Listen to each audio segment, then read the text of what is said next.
Labas vakaras visiems, kas mane klauso.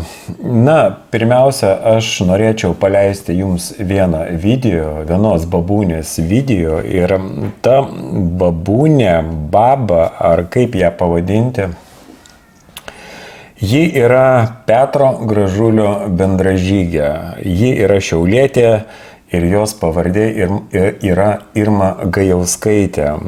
Dėl ko aš kalbu apie niekam nežinomą asmenį, kas sukasi aplink Petrą Gražulį, galbūt žino ją, nes ji gana aktyviai ir socialiniuose tinkluose daro įvairius video. Atvirai pasakius, aš apie ją nieko nežinau, nes aš visiškai nesidomiu nei Naglio Puteikio politiniais reikalais, nei Petro Gražulio politiniais reikalais, nei nežinau, kas yra Petro Gražulio partija ir aš nustojau juom domėtis po to, kai jau jis pateko į Europos parlamentą. Dabar jis jau turi gerą algą ir nekalbėjęs žmonėms apie jį, žmonės už jį prabalsavo ir jis dabar turi gerą algą ir toliau jokina svietą. Taigi, Irma Gajauskaitė, bet ji buvo kandidatė į Lietuvos Respublikos Seimą praeitais metais. Ji balotiravosi ir jos čia tokia vizitinė kortelė, politinis bagažas menkas, pabuvojo kaip politinė turistė dviejose partijose, tai regiono partijoje ir dabar jau jinai yra Petro Gražulio vadovaujamoje partijoje ir ta partija vadinasi Tautos ir Teisingumo sąjunga, centristai, tautininkai. Leidžiu aš iš karto video ir vėliau aš norėsiu pasakyti, kodėl aš pasirinkau tą video ir dar vėliau aš paleisiu dar vieną veikėjo video ir jūs man pasakykite, koks yra skirtumas tarp tų asmenų. Vienas buvo valdžioje, užėmė gana tokias svarbias pareigas, buvo valstybės saugumo departamento, vieno iš departamento vadas, bosas ir taip pat jis pasireiškė vienoje vietoje taip, kad visuomeniai mažai nepasirodė. Taigi leidžiu iš pirmo video Irma Gajauskaitė. Aš asmeniškai nenoriu ne tik turėti su Rusu reikalų, su Rusija, bet nei vieną Rusą Lietuvoje nenoriu matyti. Nei vienos rusiškas mokyklas nenoriu matyti. Nei vieną rusiškai kalbančią žmogaus. Tas ruskins, kuris sunaikina mūsų tautą, išprievartavo, išdergė, išvežė iš Sibirą, gyvus žudė. Jūs norit žmonės dar kartelį tą patirti? Vėliau dalis komentatorių rašo ir vėl Kelertas užstūmė ant opozicijos. Problema yra tai, kad daugelis klounų laiko tokius žmonės, tokias partijas, kažkokia tai opozicija, ar Petro Gražulio ten partija, ar Naglio Puteikio, kažkokie tai pasisakymai ir dalis žmonių jos laiko kažkokiais opozicionieriais, galbūt todėl, kad jie ateina ir jie yra dažni svečiai pas Rūtą Janutienę, pas Giedrę Gorienę ir jie sukuria tokį vaizdą, kad jie kritikuodami konservatorių partiją, jie yra kažkokie tai opozicionieriai. Bet paklausykime dar kartą, jau video formate mes pasiklausime, paklausykime, aš paleisiu tą patį video ir kiekvienas sakinys, kiekvienas žodis yra persunktas rusofobija, jinai turi kažkokių tai sveikatos problemų, nes normalus žmogus, jis negali kalbėti taip. Tu gali kritikuoti tą pačią Rusiją, jos politinį elitą, gali tau nepatikti kažkokie tai politiniai sprendimai, Rusijos politinio elito sprendimai, jūs galite būti nusistatę prieš Vladimirą Putiną, jūs galite jį kritikuoti, bet kada kandidatė, ekskandidatė į Lietuvos Respublikos Seimą pradeda kalbėti, kad ji tiesiog nekenčia kiekvieno ruso, nenori matyti Lietuvoje rusiškų mokyklų, tai jau yra patologinė šizofreninė rusofobija. Ir aš galiu jums tiesiai, šviesiai pasakyti, kad tokios babos, tokios moteriškės, jos randa prieglobstį tokiose partijose kaip Gražulio, Puteikio politinė bendražygė ir jie iš tikro viduje yra galimai nacistai. Ir normalus žmogus, jeigu aš būčiau partijos pirmininkas ir mano partinis kolega pradėtų kalbėti tokias nesąmonės, aš iškart inicijuočiau partinį susirinkimą ir va tokia moteriškė būtų išmesta arba bent mažiausiai suspenduota jos partinė narystė. Bet matyti, jiems tinka, jie pritarė tam ir mes turime tokią patologinę Lietuvoje rusofobiją ir tie naujieji Lietuvos gelbėtojai, kurie kritikavo konservatorių režimą, jie veržėsi į Lietuvos Respublikos Seimą, bet persisunkė visišką tą šizofreninę rusofobiją. Tai dar kartą aš paleidžiu dabar jau audio formate ir įsiklausykime į kiekvieną sakinį. Jas tokias moteriškės persunktas neapykanta kitai tautai, tautinės nesantaikos kurstytojas reikia kalti prie sienos, rodyti ir rodyti. Kitas pasakytų, ji juk niekam nežinoma, neįtakinga ar dar kažkaip, bet ta rusofobinė bacila yra pagrindinė Lietuvoje problema ir per visą tą tiesiog patologinę rusofobiją dėl to ir nesusikūrė normali opozicija esamai santvarkai, nes vienus rusofobus keis kiti rusofobai ir tai yra ne jokia opozicija. Ir tie, kurie ten vėliau sakys komentarus, eilinį kartą Kelertas užstūmė ant normalių žmonių, kaip jie mėgsta sakyti, šmeižia normalius žmonės. Ne, tai yra nenormalu. Ir jeigu žmogus einantis į Seimą kalba tokius kliedesius, mano pareiga juos parodyti visuomeniai. Nes aš pats jos videkų nežiūrėjau, žinau, kad ten jos postina gana aktyviai socialiniuose tinkluose, bet kiekvieną ten video peržiūrėti, ypač ką ten kliedė Gražulio partiniai, tikrai nėra tam laiko, bet toje vietoje peržiūrėjau aš jos tą video ir tiesiog pakraupau, kaip taip gali žmogus save priskiriantis opozicijai kalbėti tokius tautinę nesantaiką kurstančius dalykus. Taigi, klausykime atidžiai ir platinkime ir viešinkime tokius tautinės nesantaikos kurstytojus, galima sakyti, jau atvirai fašistuojančias asabas.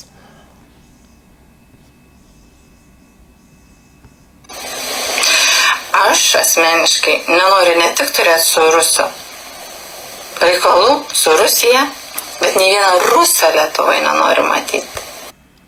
Ji nenori matyti nei vieno Ruso. Faktiškai išnaikinkime juos, padarykime kažkokį tai genocidą ir tada mes pradėsime labai gerai gyventi. Ir realiai sveikas žmogus, psichiškai sveikas žmogus negali taip kalbėti.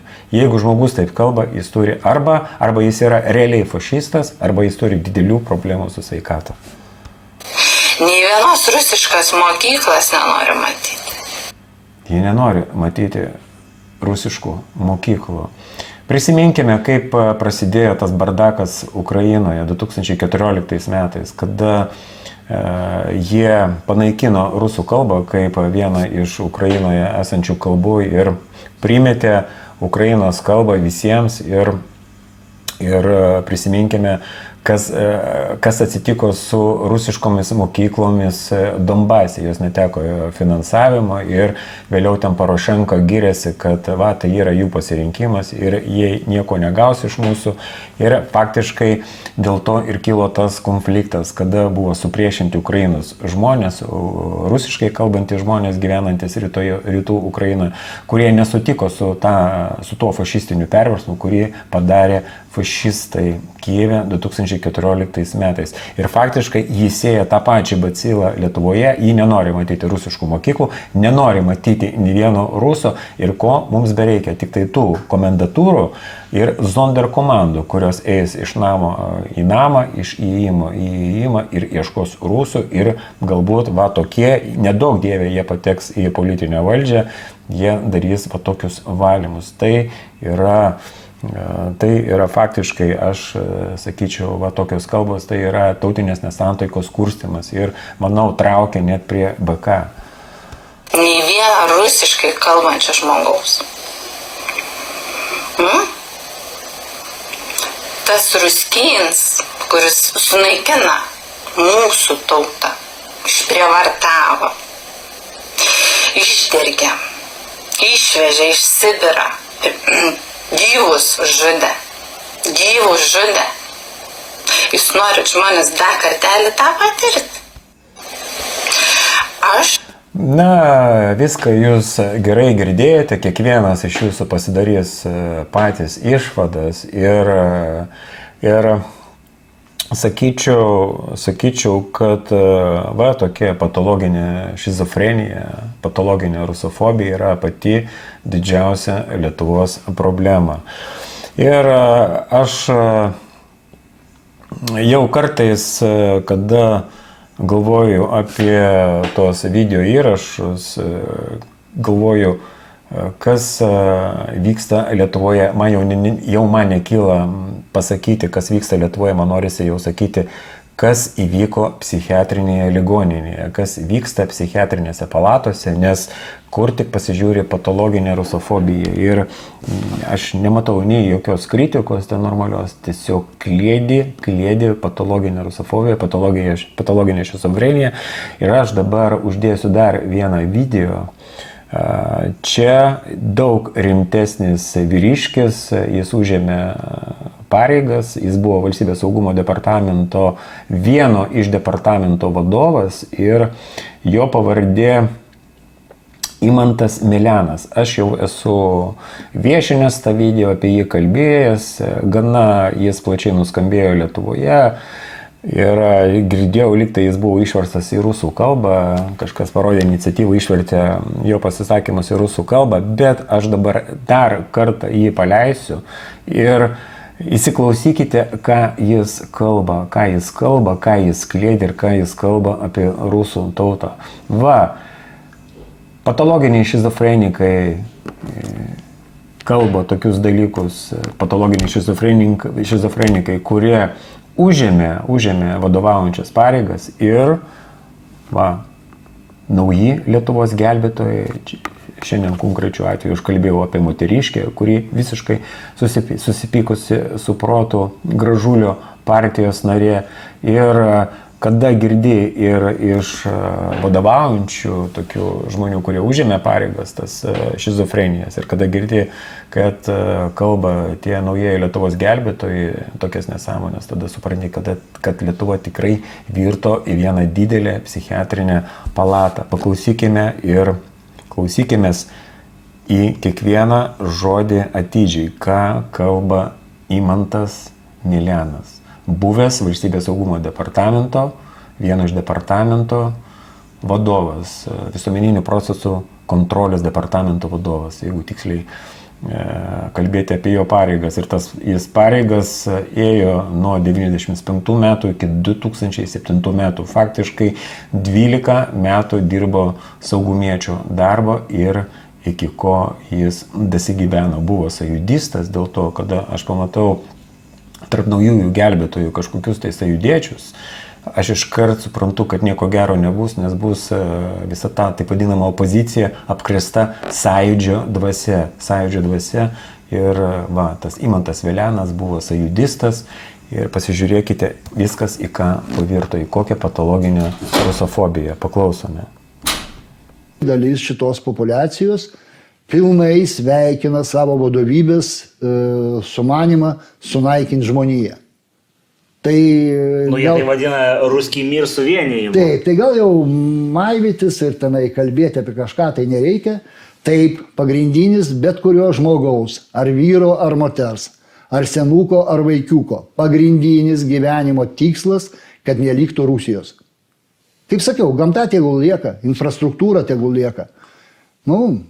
Kurie pergyvens tą karą. Gerai, kad mes šitą epizodą nedėsim į viešumą, nes jūs šiandien labai piktas. Čia kaip tik aš kalbu būtent labai humaniškai, nes tik tai saugos tą gamtą, tą infrastruktūrą ir to žmonės, išliks ir rusų kalba ir viskas, bet pradės formuotis atskiros vietinės tautos. Na, aš kada pasižiūriu į tokias personas, į tokius vyriškius, moteriškius, kurie faktiškai visiškai klėdi, kaip kokie ligoniai, aš matau bendrą tokią kaip jų tendenciją. Jie yra politiniai turistai, vaikšto iš partijos į partiją, bando laimę vienoje partijoje, po to eina į kitą partiją. Kad ir ta Gajauskaitė, dabar ji Petro Gražulio partijoje, prieš tai buvo Regionų partijoje. Pasižiūrėjau politinio turisto istoriją ir to Imanto Mileno. Dalyvavęs rinkimuose buvo jį iškėlusi Socialdemokratų sąjunga, nežinau, ar yra ta sąjunga, ar tik tai partija. Ten dabar sąjungos ir partijos, tų partijų Lietuvoje milijonai.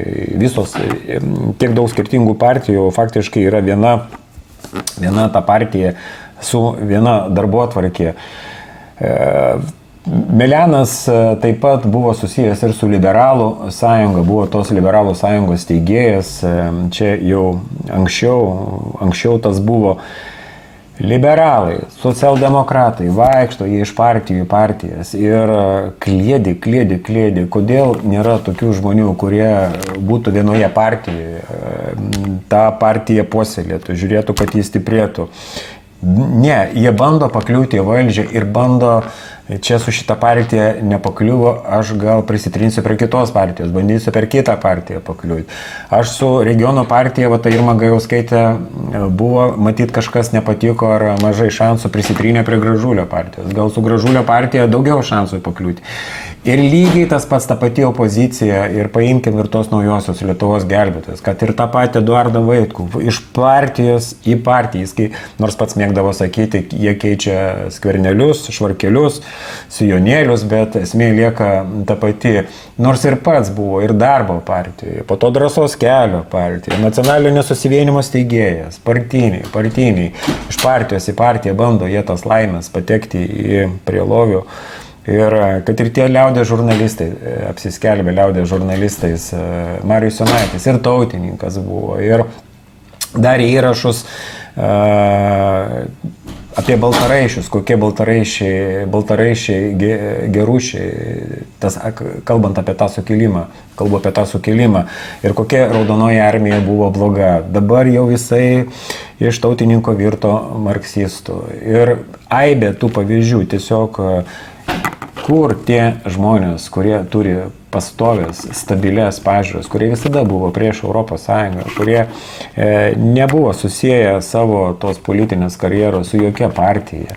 Jie po to jų išsižada, ieško kitų partijų, vis kalba, čiulba, bando, o realiai jie yra kas? Jie yra rusofobai ir tie du pavyzdžiai, Gajauskaitės ir Imanto Mileno pavyzdys parodo, kad realiai mes turime reikalą su psichiatrinė ligoninė ir su jų pacientas. Tai tiek tada šiam kartui ir pabaigai noriu paleisti dar vieną Lietuvos gelbėtoją, kuris seniau čia prisišnekėjęs buvo Lobovo vieną iš pasisakymų ir tuom baigiu savo video apžvalgą. Praloštas karas parodė tai, kad gavosi kaip gavosi. O istorija rašo tie, kas laimi karą. Rusai laimėjo, rusai mums pompavo 50 metų, jūs vaikščiojot visi ant kelio atsiklaupę ir sakėt, va taip, va viskas gerai. O aš jau nuo pačių pradžių nekenčiau rusų.